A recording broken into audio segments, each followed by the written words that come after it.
Okey korang, so hari ni kita berada di M Luna Kepong. So hari ni kita tengok proses untuk naikkan barang-barang dekat belakang ni macam mana. Kita kena naik satu persatu sebab kita tak nak barang tu rosak ataupun pecah. Jom kita tengok proses naik barang.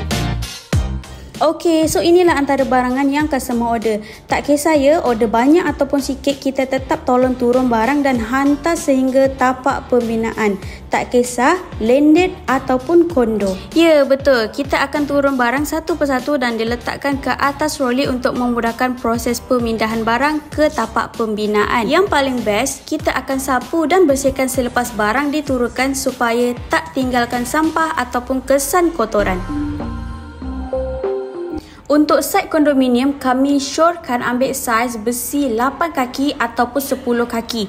Kalau guna 12 kaki, kemungkinan besar tak muat masuk ke dalam lift dan boleh melambatkan proses naik barang ke atas.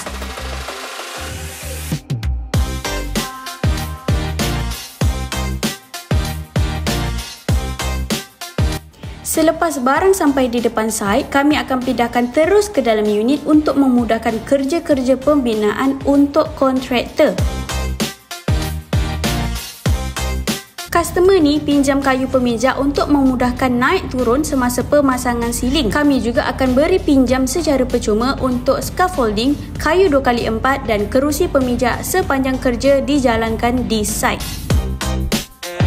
Jadi, kalau korang tak ada pekerja untuk turun barang naik ke site kondo, korang jangan risau sebab kita KMK ada sediakan servis naik barang ke site kondo. Tak kisahlah kondo korang tingkat 30 ke 58 ke, tak kisah. Yang penting korang kontak kita untuk turun barang. Okey? Jadi, tunggu apa lagi? Korang kontak kita sekarang untuk dapatkan servis yang terbaik.